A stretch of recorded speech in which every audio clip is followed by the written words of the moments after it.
우리에게 주신 말씀은 미가서 3장 8절의 말씀입니다. 오직 나는 여호와의 영으로 말미암아 능력과 정의와 용기로 충만해져서 야곱의 허물과 이스라엘의 죄로 그들에게 보이리라. 아멘. 우리 함께 설명을 읽도록 하겠습니다. 그리스도인에게 익숙하면서도 생소하고 가까우면서도 먼 표현이 성령 충만입니다. 대부분의 신자들에게 성령을 구하는 것은 모호한 것 같고 부차적인 것 같은 인식이 있습니다. 하지만 어떠한 신자들에게는 성령 충만은 마치 판타지와 같아서 이것만 있으면 모든 것이 한 방에 다 되는 것처럼 여깁니다. 그러나 그런 모습을 지켜보는 사람들은 더더욱 성령 충만을 관심과 동기로 받아들이게 됩니다. 이 때문에 보편적인 신자들에게 성령 충만은 있으면 좋겠지만 없어도 크게 문제가 없는 것, 영적인 생활에는 필요하지만 일상적인 생활에는 별로 필요 없는 것 정도 정리를 해두고 있습니다. 하지만 성령 충만은 절대 모호한 것도 부차적인 것도 있으면 좋겠지만 없어도 되는 것이 아닙니다. 이와 같은 성령 충만의 의미를 오늘 본문은 능력 충만, 정의 충만, 용기 충만이라는 다형 표현으로 더 풍성하게 보여주고 있습니다. 성령 충만의 첫 번째 동의어는 능력 충만입니다. 여기서 말하는 능력이란 죄로부터 자신을 지키는 능력을 의미합니다. 왜냐하면 이와 같은 능력이 없이는 이스라엘의 허물과 죄를 지적할 수 없기 때문입니다. 그런데 성경에서 말하는 죄란 첫째로 예수님의 말씀을 믿지 않는 것입니다. 예수님은 우리를 위해 만물을 새롭게 하시고 새하늘과 새 땅을 창조하실 큰 나라와 큰 나라를 우리와 함께 이루어가고 다스리실 큰 이야기를 준비하고 계십니다. 그러나 사탄은 이것을 믿지 못하게 하므로 작은 이야기, 곧 자신이 얼마나 상처받았는지만 말하게 하고 상대방을 내 편으로 만드는 작은 나라를 건설하는 데 온 에너지를 쏟게 합니다. 여기서 나타나는 죄의 증상은 바로 조종과 통제입니다. 성경에서 말하는 죄란 둘째로 예수님을 사랑하지 않는 것입니다. 사탄은 우리에게 신앙생활의 목표는 반듯하고 유능한 사람이 되어 별 문제없이 사는 것까지라고 속삭이면서 예수님과의 관계가 뜨거운 연인이 아닌 형식적인 쇼윈도 부부에 머무르게 합니다. 그러면서도 사탄은 그것으로 채워지지 않는 공허감을 즉각적으로 채워주는 표피적인 무엇으로 해결할 수 있다고 유혹합니다. 그러면서 점점 더 알코올, 성, 마약, 쇼핑, 일, 인기 등 외형적이고 일시적인 것에 매달리게 합니다. 여기서 나타나는 죄의 증상이 바로 탐닉과 중독입니다. 그런데 이와 같은 조종과 통제, 탐닉과 중독의 죄를 끊는 능력은 오직 성령께만 있습니다. 두 번째 동의어는 정의 충만입니다. 그런데 여기서 정의로 번역된 미시파트라는 단어는 달리 규례로도 번역되는 단어로서 내용상으로는 규례로 번역하는 것이 조금 더 정확합니다. 곧 정의 충만이란 규례의 말씀을 그대로 받아들일 수 있게 된다는 의미입니다. 사실 성령이 충만하지 않으면 말씀을 그대로 받아들일 수도 그대로 지킬 수도 없고 반드시 말씀을 재단하게 되고 말씀과 논쟁하게 되고 말씀에 가미하게 됩니다. 그러나 성령으로 충만하면 말씀을 그대로 전부 통째로 받아들이고 그대로 지키는 일이 가능해집니다. 그리고 이런 사람만이 말씀으로 죄와 허물을 책망할 수 있는 권위를 가지게 됩니다. 성령 충만의 세 번째 동의어는 용기 충만입니다. 성령 충만한 사람은 말씀을 가지고 죄와 맞서 싸울 수 있는 용기를 얻게 됩니다. 그리하여 골리앗 앞에 선 다윗이나 사람들인 앞에 선 제자들처럼 세상을 감당할 수 없는 신자가 아니라 세상이 감당하지 못하는 신자가 되게 해줍니다. 한편 우리는 능력이 없으므로 죄에 빠졌고 정의가 없으므로 말씀이 안 받아들여졌고 용기가 없으므로 세상을 감당할 수 없는 삶을 살던 실패자입니다. 이 때문에 하나님은 능력 충만, 정의 충만, 용기 충만의 성령 충만을 준비해 주셨습니다. 성령 충만은 영적인 고수가 한 가지 스펙을 더 쌓는 것이 아니라 실패하는 우리를 위해 하나님이 준비해 주신 소중한 은혜인 것입니다. 뿐만 아니라 성령 충만은 우리가 하나님께 제발 좀 달라고 부탁하는 탄원서가 아니라 하나님께서 우리에게 제발 좀 받으라고 부탁하시는 초청장입니다. 이 때문에 성령 충만을 받는 것은 무슨 극기 훈련을 어려운 것이 아니라 진실하게 사모하는 마음만 있으면 마치 마른 스펀지가 물을 받아들이는 것처럼 자연스러운 것입니다. 오늘 우리가 함께 읽은 설명은 성령 충만에 대해서 설명하고 있습니다. 우리가 신앙생활함에 있어서 성령 충만한 것, 영적인 것이 중요하다는 것, 여기 계신 성도님들 다 알고 계실 것입니다. 하지만 이 영적인 것은 눈에 잘 보이지도 않고 우리가 알고 있는 육의 세계의 질서가 잘 통하지 않는 것이기 때문에 중요한 것임을 알고 있고 우리가 사모해야 된다는 것을 알고 있지만 신비의 영역으로 두고 외면할 때가 종종 있습니다. 그렇다면 우리는 영적인 것, 성령 충만함을 어떻게 알 수 있을까요? 우리의 경험으로 알 수 있을까요? 우리의 경험, 신앙생활함에 있어서 정말로 중요한 것입니다. 우리의 경험이 쌓여서 우리는 신앙생활을 하게 됩니다. 하지만 우리의 경험이 우리의 영적인 것, 성령 충만을 다 설명해 줄 수는 없습니다. 신앙생활하면서 지금까지 쌓아왔던 경험들이 우리에게 너무나 큰 보배와 같은 자산인 것은 분명하지만 오히려 이 경험이 잘못되면 우리에게 독이 되기도 합니다.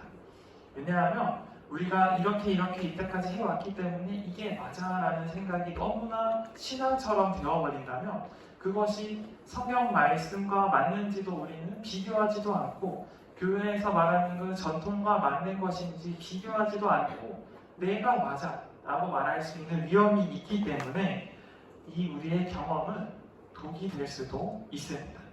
그렇기 때문에 우리는 신앙생활함에 있어서 성령 충만함이 무엇인지 알기 위해서 매일매일 말씀을 묵상하며 기도하며 공부해야 합니다. 그러므로 우리가 영적인 것, 성령 충만함을 알 수 있는 유일한 방법은 이 말씀을 통해서입니다. 그래서 우리는 오늘 이 말씀을 통해서 성령 충만이 무엇인지 함께 알아보려고 합니다. 일단 예수님은 성령에 관해서 요한복음 14장 16절 17절에서 이렇게 말씀하고 있습니다. 제가 읽어보겠습니다. 내가 아버지께 구하겠으니 그가 또 다른 보혜사를 너희에게 주사 영원토록 너희와 함께 있게 하리니 그는 진리의 영이라 세상은 능히 그를 받지 못하나니 이는 그를 보지도 못하고 알지도 못하니라. 그러나 너희는 그를 아나니 그는 너희와 함께 거하시며 또 너희 속에 계시겠습니다. 아멘. 예수님께서는 이렇게 성령을 우리에게 설명하고 계십니다. 예수님은 이제 나는 곧 떠나지만 내가 가고 보혜사라는 그것이 올 텐데 보혜사는 영이다. 그 영은 너희와 함께하며 영원토록 함께할 것이라고 분명히 말씀하고 있습니다. 그렇기 때문에 지금 우리와도 보혜사 성령님은 함께하고 계시다는 것 우리는 분명히 알고 있어야 됩니다. 그리고 예수님은 그 보혜사 성령을 이어서 설명하십니다. 이 보혜사라는 이 성령은 세상은 볼 수도 없고 알 수도 없다고 합니다. 하지만 예수 그리스도를 믿는 사람, 구원을 믿는 우리들은 그것을 볼 수도 있고 알 수도 있다고 그 성령이 우리 안에 거하고 있다고 분명하게 기록하고 있습니다. 그렇기 때문에 우리는 예수님이 말씀하셨기 때문에 성령님이 우리와 함께하고 있다는 것을 항상 기억해야 합니다. 그럼 성령님이 우리와 함께하고 있다면 성령 충만한 상태는 어떤 상태를 말하는 것일까요? 성령 충만하다 하면 기도를 하면 기도가 다 이루어질 것 같다 라고 그렇게 대답하시는 분도 있고요. 근심과 걱정이 싹 다 날아갈 것 같다 이렇게 대답하시는 분도 있습니다. 그리고 성경을 읽으면은 딱히 특별히 노력하지 않아도 말씀이 막 머리에 박히고 감동이 오고 주석이 머리에서 보이는 것처럼 될 것 같다 라고 하시는 분도 있는데요. 사실 성령 충만하다고 해서 기도가 다 이루어지고 근심 걱정이 다 사라지고 성령이 막 머리에서 다 이해가 되고 그런 것은 아닙니다. 에베소서 4장 30절에서는 이렇게 얘기하고 있습니다. 하나님의 성령을 근심하게 하지 말라. 그 안에서 너희가 구원의 날까지 임치심을 받았느니라. 우리는 성령 성령을 받은 상태인데요. 에베소서 4장 30절에서는 하나님의 성령을 근심하게 하지 말라 이렇게 기록하고 있습니다. 이 말은 우리가 성령님이 우리와 함께 하시는데 우리가 우리와 함께 하시는 성령님을 근심하게 만드는 생각과 말과 행동을 하지 않아야 한다는 것입니다. 그래서 조금 바꿔서 말하면 성령 충만한 상태는 성령님이 우리와 함께 하시면서 우리의 말과 행동과 생각을 하나님을 기쁘시게 하는 그 모습으로 만들어가는 것, 그렇게 우리를 지배하는 것이 성령 충만한 상태가 아닌 겁니다. 이 성령 충만함의 기준은요, 우리가 아니라 하나님이 되어야 됩니다. 제가 아까 말씀드린 것, 기도가 하면 다 이루어질 것 같고 마음에 평안이 올 것 같고 성경이 다 이해가 될 것 같고 이것의 주어는 내가 되거든요. 하지만 성령 충만의 주어는 하나님이 되어야 합니다. 우리가 바라는 것들의 기준이 아니라 하나님이 우리에게 원하시는 그 기준에 맞추어서 생각해보면 성령 충만한 상태는 우리가 먹든지 마시든지 무엇을 하든지 하나님을 기쁘게 하는 그러한 모습일 때가 성령 충만한 상태라는 것을 우리는 알 수 있습니다. 오늘 우리가 함께 읽은 본문 미가서 3장 8절은요, 성령 충만을 세 가지로 구분해서 설명합니다. 능력 충만, 정의 충만, 용기 충만, 이렇게 설명하고 있는데요. 오늘 아래의 질문을 함께 살펴보면서 이 성령 충만에 대해서 조금 더 구체적으로 알아보도록 하겠습니다. 첫 번째 질문입니다. 성령의 첫 번째 동의어인 능력 충만을 통해 끊을 수 있는 두 가지의 죄와 그것의 증상은 무엇입니까? 능력 충만에서의 능력은요, 죄로부터 자신을 지키는 능력을 말합니다. 우리가 보는 요즘 슈퍼 히어로 영화처럼 능력이 생기고 초인적인 힘이 생기는 것이 아니라요, 죄에서부터 나를 지키는 것, 그것을 능력이라고 합니다. 그렇기 때문에 성령 충만한 상태에 있는 그리스도인은 죄로부터 자신을 지키며 죄로부터 승리하는 삶을 살 수 있습니다. 성경에서 말하는 죄란 첫 번째로 예수님의 말씀을 믿지 않는 것입니다. 진리가 되는 하나님의 말씀, 구원을 주시는 그 하나님의 말씀을 믿지 못하게 하는 속성을 죄는 가지고 있습니다. 오랜 시간 많은 민족과 많은 사람들을 사용하여 보여주셨고 또한 우리에게 이어지는 이 사랑의 이야기, 이 성경을 있는 그대로 받아들이지 못하게 합니다. 이 성경이 오히려 세상과 동떨어진 이야기, 허무맹랑한 이야기, 나와 상관없는 이야기로 만들어지게 하는 것이 바로 죄입니다. 그렇기 때문에 우리는 이 죄를 능력 충만으로 이겨내야 합니다. 성경에서 말하는 두 번째 죄는요, 예수님을 사랑하지 않게 하는 것을 말합니다. 예수님을 사랑하지 않는 것을 우리는 특히 조심해야 됩니다. 아무리 교회를 열심히 다녀도, 교회를 열심히 다닐수록 우리는 내가 예수님을 사랑하고 있는지, 하나님을 사랑하고 있는지 스스로를 돌아보아야 합니다. 교회를 다니면서 하나님과 예수님을 통해서, 말씀을 통해서 힘과 위로를 얻어야 되는데 하나님, 예수님이 아닌, 말씀이 아닌 다른 것으로 힘과 위로를 얻고 있다면 우리는 잠시 멈추고 다시 한번 우리를 점검해야 됩니다. 죄는 우리를 말씀과 하나님과 예수님이 아니라 다른 것을 통해서 힘을 얻게 합니다. 오늘 설명에서 보았듯이 알코올, 술을 통해서 위로를 얻게 하고요. 또한 쇼핑이나 돈이나 또한 그 다른 것들을 통해서 위로를 얻게 하고, 처음에는 위로를 주는데 나중에는 이것을 중독되게 만듦으로써 이것을 벗어나지 못하게 하고 우리로부터 성령으로 멀어지게 만들게 됩니다. 그렇기 때문에 우리는 성령 충만함으로써 하나님의 말씀을 있는 그대로 받아들여야 하고 하나님을 사랑하기 위해 노력해야 됩니다. 이 성령 충만함으로써 우리는 이와 같은 하나님 사랑, 예수님 사랑, 또한 하나님의 말씀을 있는 그대로 받아들일 수 있습니다. 두 번째 질문입니다. 성령 충만의 두 번째, 세 번째 동의어인 정의 충만과 용기 충만의 결과는 각각 무엇입니까? 정의 충만이란 규례의 말씀을 그대로 받아들일 수 있게 된다는 것을 의미합니다. 성령 충만하지 않는 사람은요, 말씀을 받아들일 수가 없고요, 그것을 우리의 삶에 적용시킬 수도 없습니다. 함께 하시는 성령님한테 마음을 열지 않으니까요, 하나님이 아무리 사랑의 말씀으로 우리에게 말씀하셔도 우리는 그것을 받아들일 수가 없습니다. 하지만 우리는 성령 충만하고 정의가 충만할 때 이 하나님의 말씀을 받아들일 수가 있게 됩니다. 또한 용기 충만이란 말은 죄와 맞서 싸울 수 있는 용기가 가득한 것을 의미합니다. 우리가 성경을 보면 참 많은 인물들이 등장합니다. 그리고 그 많은 인물들, 정말 보잘것없고 부족한 사람들이지만 하나님의 말씀을 의지하고 순종하며 나아갈 때 놀라운 일들을 이루어내는 것 우리는 쉽게 찾아볼 수 있습니다. 홍해를 가르기도 하고요, 물이 나기도 하고요, 또한 어린아이가 키가 2m가 넘는 그 용맹한 장수를 이기기도 하고요, 앉은 자를 일으키기도 하는 이러한 능력들은 그 능력을 일으킨 사람이 뛰어나서가 아니라 하나님의 말씀에 순종할 때 그러한 일들이 일어났습니다. 그렇게 순종하기 위해서는 죄와 맞서 싸워서 이겨야 되는데요, 이때 바로 용기 충만이 필요한 것입니다. 이처럼 용기가 충만하여서 성령님께 붙잡혀 사는 사람들은 세상을 감당할 수 없는 삶을 사는 것이 아니라 세상이 감당할 수 없는 사람이 됩니다. 사랑하는 성도 여러분, 우리는 언제나 성령 충만을 사모해야 합니다. 성령 충만한 삶을 살아가시는 여러분들 되시기 바랍니다.